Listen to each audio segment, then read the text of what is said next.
সকলোকে নমস্কাৰ জনাই মোৰ আকৌ এটা নতুন ভিডিঅ'লৈ স্বাগতম। আজি মই জুৰহাট মালপথাৰত থকা বৰভেটিত আছো আৰু বৰভেটি আমাৰ ঘৰৰ পৰা প্ৰায় 1 কিলোমিটাৰ হয়, কিন্তু জুৰহাট নগৰৰ পৰা প্ৰায় 10 কিলোমিটাৰ মান হয়। আৰু ইয়াৰ বিষয়ে বহুতে জানে আৰু যিসকলে নাজানে ইয়াত কি আগবঢ়াব পাৰি বা কি দিলে মনৰ আশা পূৰণ হয় সকলো কৈ আছো। বলক ভিডিঅ'টো আৰম্ভ কৰোঁ। আৰু এইখনেই হ'ল বৰভেটিলৈ সোমোৱা মেইন গেটখন। আমি এতিয়া এইখনেদিয়ে সোমাই যাব লাগিব। বলকচোন সোমাই যাওঁ। আৰু সোমাই আহি এনেকুৱা এটা দীঘলীয়া ৰাস্তা, দুয়োফালে বকুল গছ আছে আৰু তাৰ পাছত অলপ দূৰ আহি দুখন শৰাই আৰু এখন জাপি ডিজাইনৰ গেট পাব। সেই গেটখনৰ তলেৰে সোমাই আহিব লাগিব আৰু তাৰ পাছত বাওঁ চাইডে এটা জিৰণি ঘৰ পাব আৰু সোঁ চাইডে নামঘৰ ভাগ আছে। আৰু এই ভাগেই হ'ল নামঘৰ ভাগ। দেখিছে ভকতসকল আছে আৰু এইফালে যদি চাই মণিকূট ভাগ আছে। দেখিছে এয়া মণিকূট ভাগ। আৰু নামঘৰৰ পৰা ওলাই আহি আমি এতিয়া য'ত চাকি জ্বলাই এই জেগাকনলৈ আহি আছো। আৰু এইফালে যে দেখিছে ওখকে সেই তাতো চাকি জ্বলাব পাৰিব, নহলে আগলৈ আহি এই ৱালৰ নিচিনাকে দি থৈছে তাতো জ্বলাব পাৰিব। আৰু এইফালে এগছ মেইন চাকি জ্বলি থাকে আৰু ওচৰতে দান বাট এটাও থাকিব। আৰু বৰভেটিটোৰ চাৰিওকাষে এটা ব্লক ইটাৰে ৰাউণ্ড দিয়া আছে। এইটো দেখিছে, এই ৰাউণ্ডটোত মনত কিবা এটা ভাবি ঘূৰিব লাগে বুলি সৰুৰে পৰা আমি শুনি আহিছো, তেতিয়া হেনো মনৰ আশা পূৰণ হয়। আৰু আপোনালোকে আহিলে দেখিব।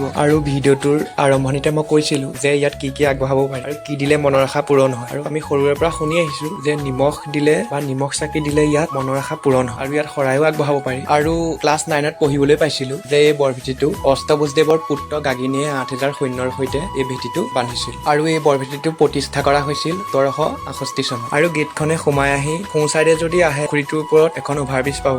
এইখন দেখিছে কিমান ধুনীয়া। আৰু শেষত সকলোকে এটা কথাকে কওঁ যে এপাক আহি চাব ইয়ালৈ, বহুত ধুনীয়া এখন ঠাই। আজিলৈ ভিডিঅ'টো ইমানেই। আকৌ নেক্সট ভিডিঅ'ত সকলোকে লগ পাম। ধন্যবাদ।